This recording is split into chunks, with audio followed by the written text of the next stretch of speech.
Well, hello there, everybody. Welcome to another episode of Reviewcade. I'm Nick, as always, alongside Andrew! And this is our last actual, full week of gameplay for Ori before we give our thoughts on just the controls and the level layout and everything. And it's gonna be really, really interesting. And then also we're gonna be reviewing. We're not gonna announce it on this episode, but we're going to be announcing. At the review, as we do at the end, we're going to start doing at the end of every month. We're going to be revealing which game we're playing next. I will give a hint. Since it's October, it is spooky season. Spooky game time. So we are going to be playing a horror game, but which one we will wait to announce it and show it on next week, next Wednesday. So, yeah, man, it's. Wow, it's been kind of an interesting adventure. Now, I know we haven't progressed far into Ori, so some people might say, well, how can you review it if you haven't gone through and beaten the game? Well, the way we do reviews is, like, we talk about some of the level designs, the look, the aesthetic of it. Not so much the story, but it's just like, how does it look? How does it play? Is it easy on the eyes? So we do our reviews from a totally different perspective, where we're not, hey, well, I thought the story was this, and stuff like that, because... You know, it's a very basic kind of story. Something got stolen, you had to retrieve it, and the land got poisoned. But it seems early on, just watching this, that you're kind of getting a little bit more of a hang of just the wall stuff that we've done over the past couple of episodes. Yar, I am. So what is it that you're doing right now? Backtracking because I have a save up there. Okay. I just wanted to explore and see what sort of things I might be missing. There was something that I thought I noticed with regards to the... Wow.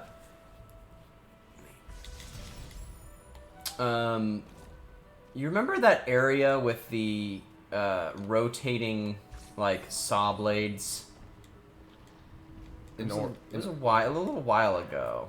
Yes. I thought there was a wall we could climb up there. Do you remember where that was? No, man. That was episode 1, 2. That was weeks ago, so it's hard for me to remember. But I do know what you're talking about. But yeah, I just don't know where exactly that may be. Yeah, it's interesting. Well, at least you're sticking to the walls this time and not missing them by even though you're phasing through them.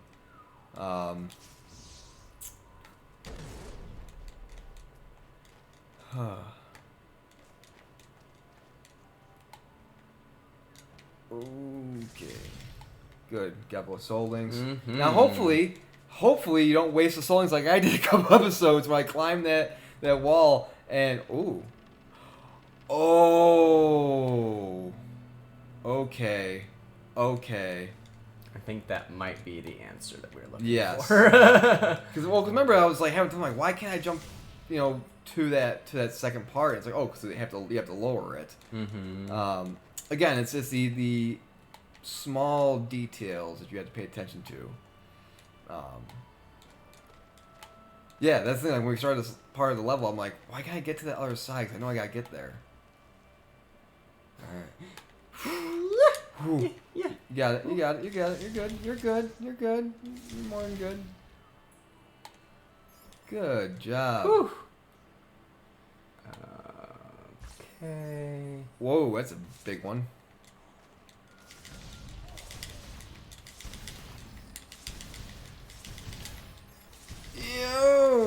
Okay. Do you have a soul link? Soul link it. Dude, make a save. Oh yeah, that's the super attack.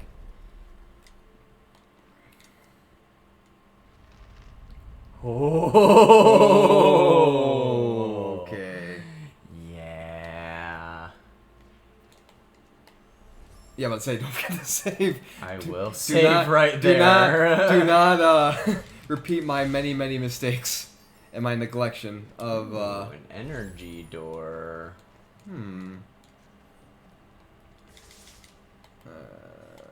Can you touch that or no?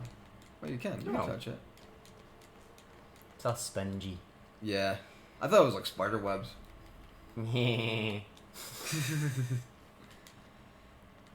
So... Oh, nope.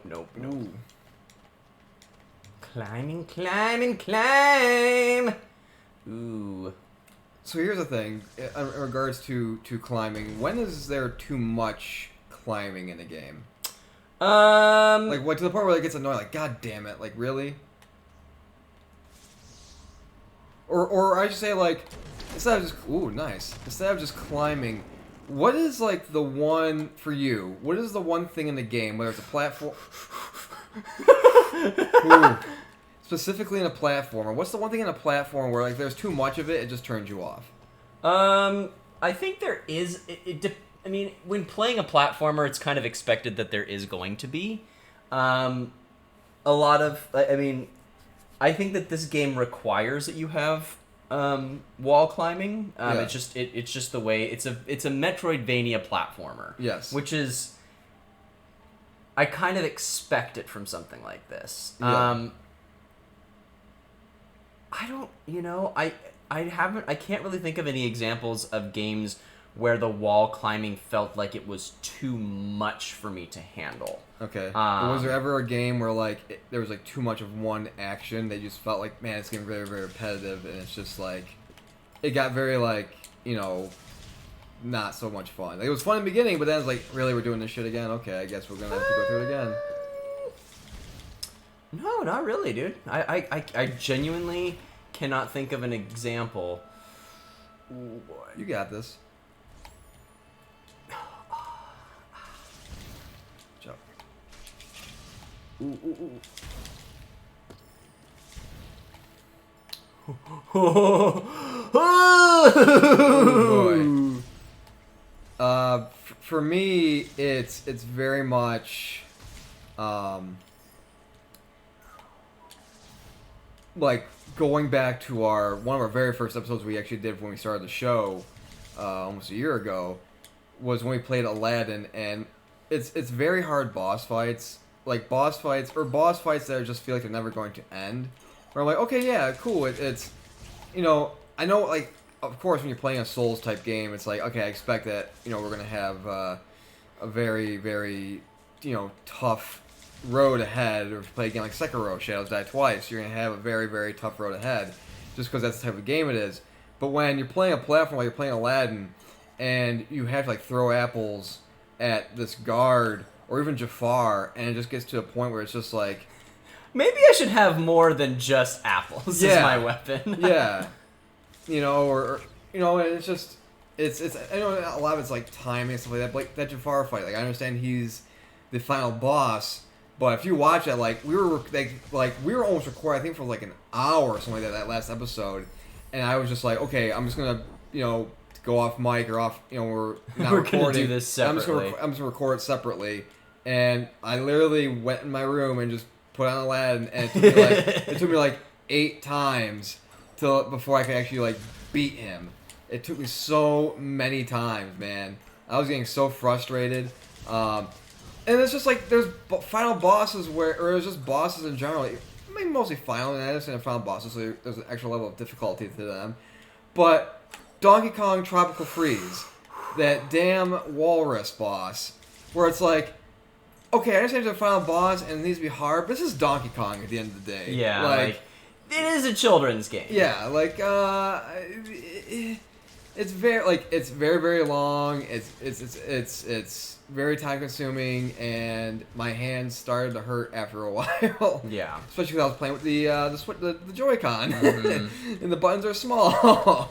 But yeah, man, it's just God damn these fuckers! They got. What are they? got Are the they like little babies. slugs, basically?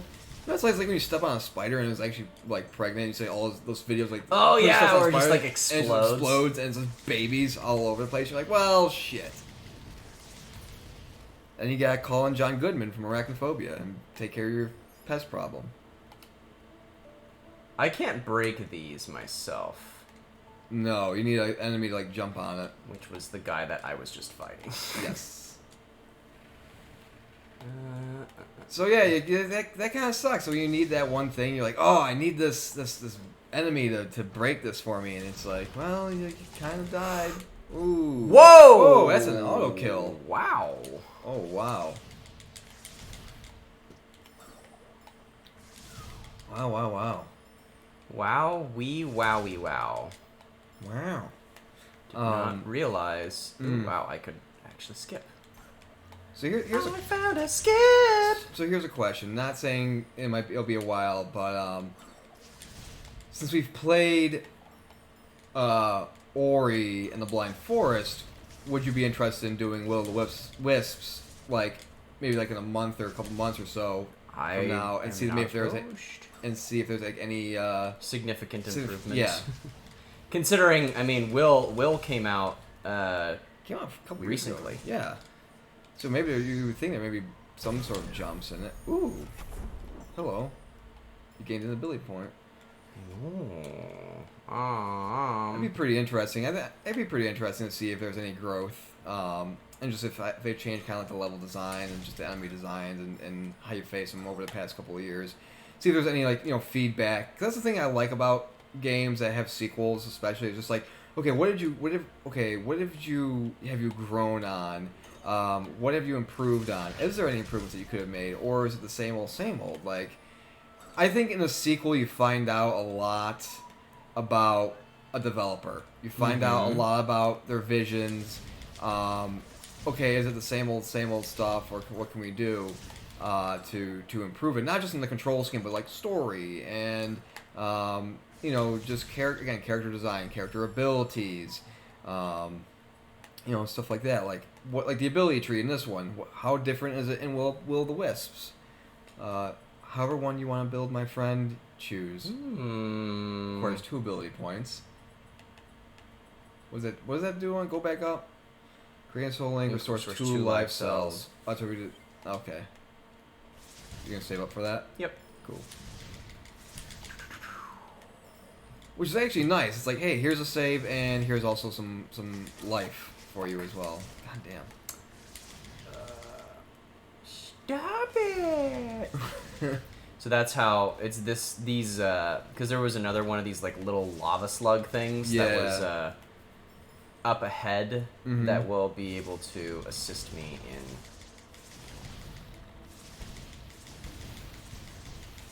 Wow, they really do like multiply fast.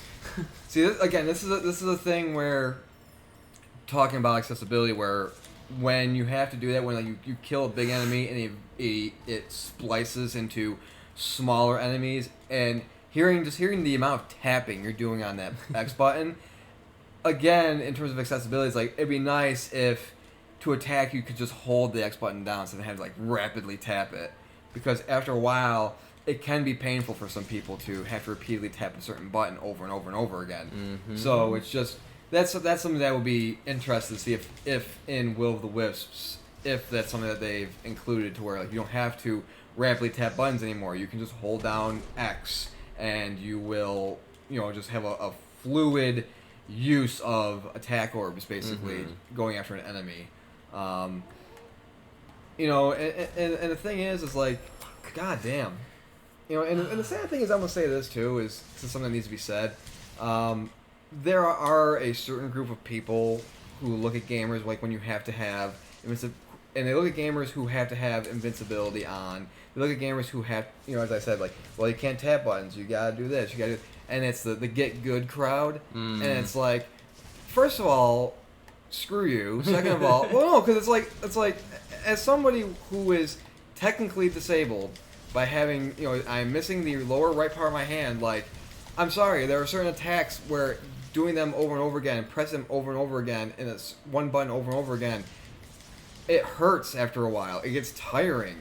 I think yes. How dickish of me is it that I want people to be able to see what it is that they're doing and what in the place that they're going, and maybe make certain font sizes bigger.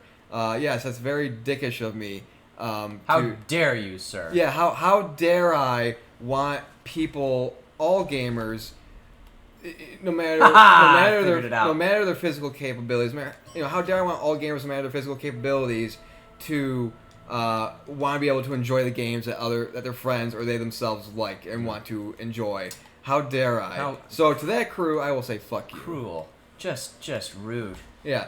And that's the thing. It's like, I don't care if people watch this and say, well, how can you have that attitude? It's like, man, I want gaming to be inclusive. I want people, anyone, to be able to pick up a controller. Because I know for me, like, going back to a way earlier... Whoa! Hey! I don't remember finding that guy before. I know for me, I know I mentioned this in a way earlier episode, like, months ago, but... I grew up at a time where gaming only had 2 buttons. It was Mario, it was, A and B. Nowadays, like, there's a lot of buttons for people to press, and it's just, I want people to be able to just, the control schemes are more difficult nowadays than they were back in the day, especially depending on the game you're playing. So it's like, I had an advantage because I was able to grow with the NES and Sega and Super Nintendo and N64, even though that controller was a huge piece of shit, the N64 controller. But it's just, it's one of those things where, like, people today who are getting into gaming or just getting into gaming, they have all these, PS4 controllers, going to be PS5 and Xbox Series X and Xbox One X controllers with all these different triggers and buttons on it. And I just want it to be easy. I want people to be able to, like, say, hey, I have this controller with tons of buttons on it, and, I can map these buttons to my specifications. And, wow.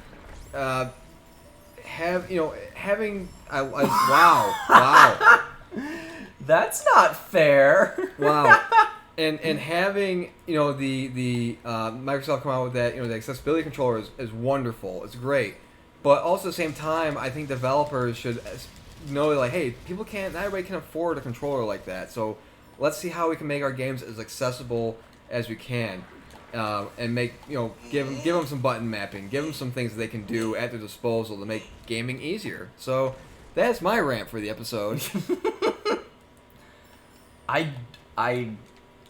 The interesting thing is, I mean, granted, we have 2 very different experiences when it comes to gaming. Yeah. I liked the N64 controller. Fuck you! My main complaint with the N64 controller... Well, first off, why did you like the N64 controller? I mean, it was just... it felt simple to me. Oh. I don't think I'm gonna get past this good part. I'm gonna have to go another direction. So for me, the reason why I'm not such a fan of the N64 controller is because of the way it's designed, where it didn't fit right in my hand. Now, to build on why you like it, like, I agree that because a lot of the games, had like a million buttons. The C buttons were only really for camera angle stuff in a lot of games. And, you must use A, B, and Z, basically, the little trigger on the bottom. I think what the way that I felt like that controller was like Nintendo said, let's combine, like, a standard Nintendo controller with, like, the zapper from Duck Hunt. That's what like, the trigger felt to me a bit.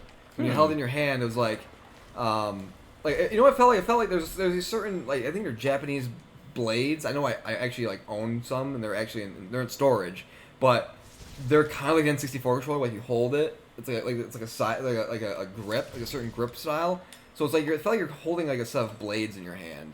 And also playing Mario Party, it destroyed your palms. Yeah. Like, let's admit that joystick was not gamer friendly. Not necessarily. And and plus it was really thin. Like not like the joysticks now, where it's like, oh yeah, you really feel like a difference. Like, this joystick was like, it was like a little pin basically. So it felt like you could easily break it. I will say this: if you also owned the Super Pad, I think it was like called a Super Pad version or something like that for the N64 controller, it was fatter, so it was even more harder to grip. Like the sides were shortened, but it did not look. It was not fun. Oh, that looks interesting. Yeah. So, because I remember, like, I'd have friends over and, like, they'd be like, oh, being the host that I was, I'd be like, hey, yeah, I'll let you use this. You know, let's use my controller. I'll use the super pad. So yeah, I would tell him like, yeah, you can use the super pad or the regular Nintendo 64 controller. And I'd be using the super pad in it, but dude, it was super thick. You know what it was like? It was Nintendo's version of the Duke controller. Of the what controller? Remember the first controller that came with the first Xbox? It was called the Duke. Oh yeah, that big behemoth of a controller. Just monstrous. That's what holding. I know I'm probably getting the name wrong, but I could swear it was called the Super Pad or something like that. But bless you, bless you. Excuse me. And yeah, it was like Nintendo's version of the Duke controller. And I see you've made a save point. So what we will do is we were going to end the episode right here. And as always, we want to let you know that, hey, you can follow us all over social media, facebook.com/Reviewcade. We're also on Twitter @Reviewcade. Same thing on Instagram as well, Instagram/Reviewcade. We post stuff there all the time. Facebook, we're starting to do more polls and stuff like that, trying to get some things out. Twitter as well. We put out a poll on Twitter asking people, hey, would you pick up the Super Mario, all 3D All-Stars? Actually, a good amount. People actually said, yeah, it was kind of like half and half. And we might dig into some of that in the next episode. But, yeah, so we're doing more of that. And as always, hit us up. You can email us, comment, subscribe, hit the bell icon to, when we put up new episodes. New episodes go up every Sunday and Wednesday. And let us know, like, hey, if there's a game you want us to play after October, and say, hey, I would like to see you guys play this game or that game, or what are you guys' thoughts on these controls for this game? We'll play it. Let us know. And as always, we will see you guys on Sunday. Bye!